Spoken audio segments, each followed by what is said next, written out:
Hi everyone, I am Dr. C. S. Kulkarni, MD, and I am going to teach medical biochemistry. Before starting the topic, please like and subscribe the channel. In the last session, we studied about peroxisomes, mitochondria, and plasma membrane. In today's session, we will study the further part of plasma membrane.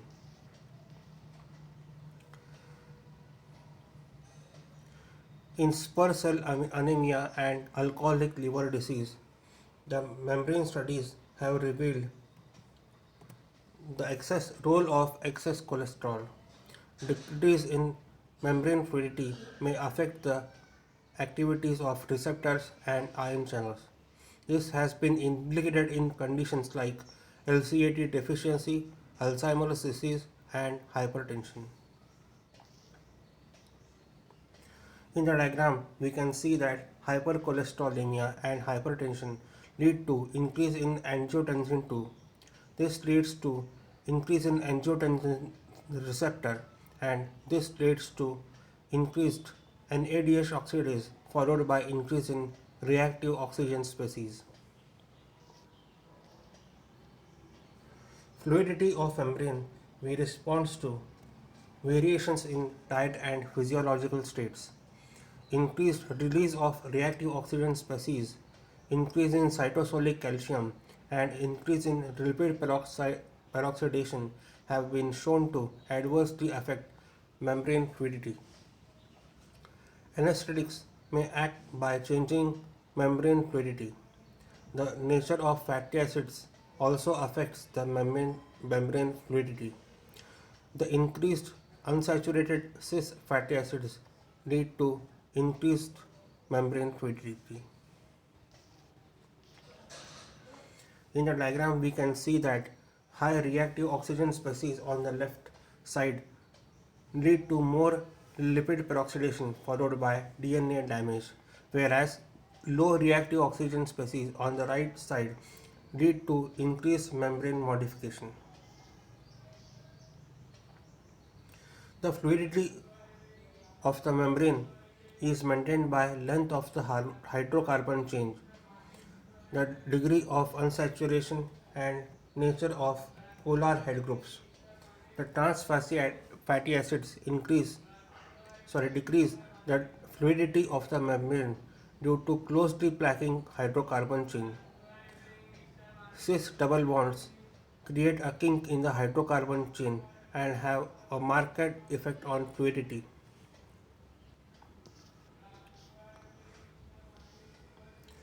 In the diagram, we can see cis double bond have a kink, whereas trans double bond are arranged in straight line.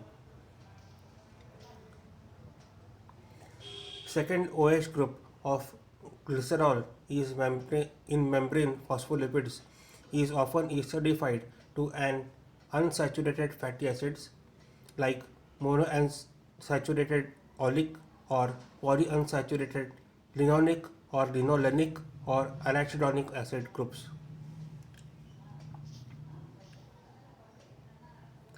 In the diagram, we can see that phosphate group is attached to the carbon atom of glycerol.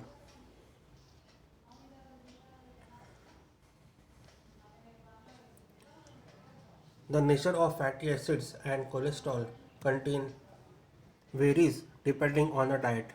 The higher proportion of PUFA, which increases the fluidity, flavors the binding of insulin to its receptor, which is a transmembrane protein. In this diagram, we can see that the dietary oil is converted into triglycerides, which is further converted to fatty acids. These fatty acids bind to fatty acid binding protein and enter into the cell. In, it then exerts negative pressure on the insulin receptors, leading finally to diabetes mellitus and metabolic syndrome.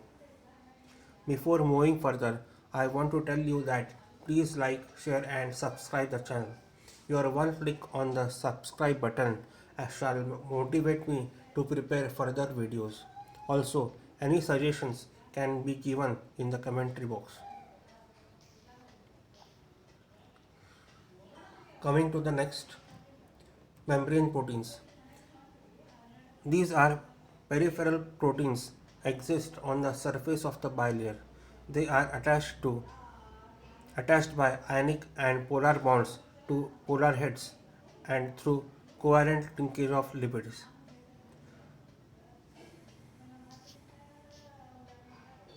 Several peripheral membrane proteins are tethered to the membrane by covalent linkage and with the linkage with the membrane lipids. Since the membrane lipids are inserted into the hydrophobic core, the membrane proteins are firmly anchored. The typical form of linkage is the one involving phosphatidylinositol, which is attached to glycan. This glycan unit has ethanolamine, phosphate, and several carbohydrate residues. In this diagram, a glycan unit is shown. At the upper right corner, we can see ethanolamine and phosphate group.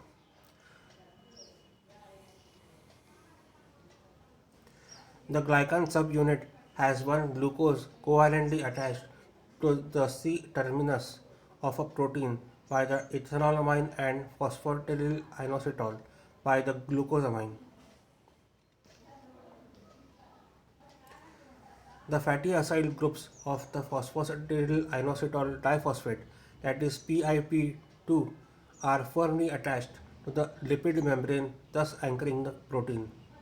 This is known as glucosyl phosphatidylinositol, that is GPI anchor.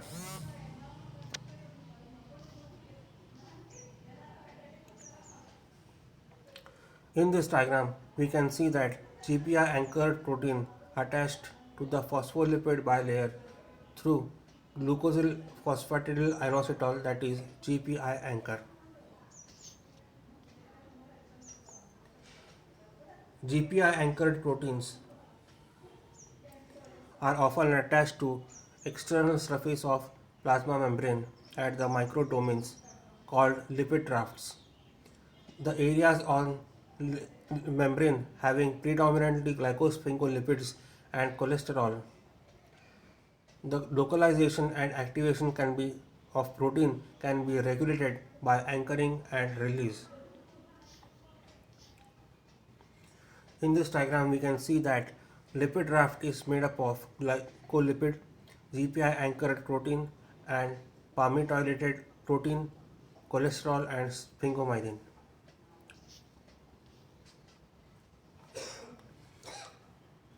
Defective GPR anchors are implicated in paroxysmal nocturnal hemoglobinuria.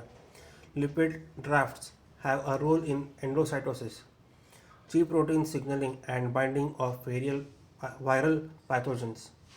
The GPI anchored that tethered proteins to the membrane are also seen at the lipid rafts. The membrane protein may be anchored by covalent bonding, palmistolization, and myristolization.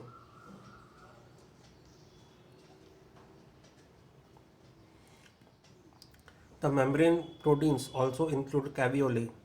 Caveolae include flask-shaped indentation on areas of lipid rafts that are converted to involved in membrane transport and signal transduction.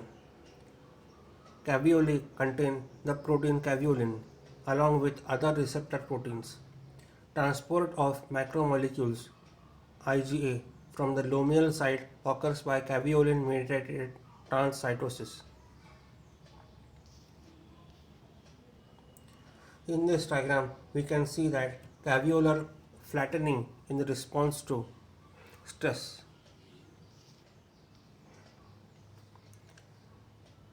The endocytosis of cholesterol containing lipoprotein may be a caveolin mediated process.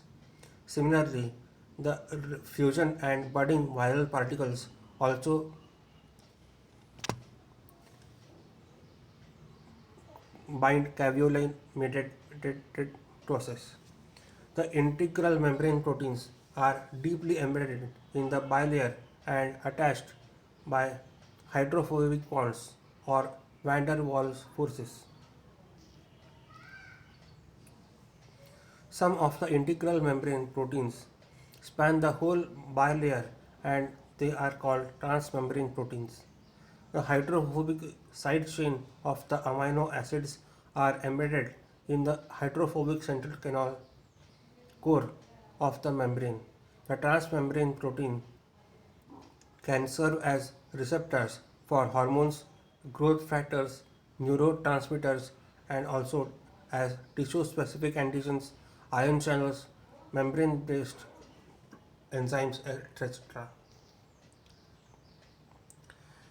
In this diagram, we can see transmembrane glycoprotein, bacterial cell wall. The prokaryotic cell like bacterial cell as well as the plant cell have a cell wall like surrounding the plasma membrane.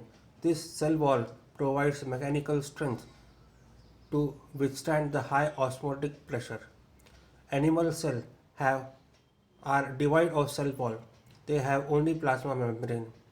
The major constituent of plasma cell wall is a heteropolysaccharide consisting of repeated units of N-acetyl uramic acid and N-acetyl glycosamine.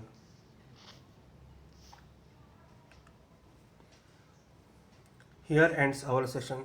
Kindly like, share and subscribe the channel. Thank you.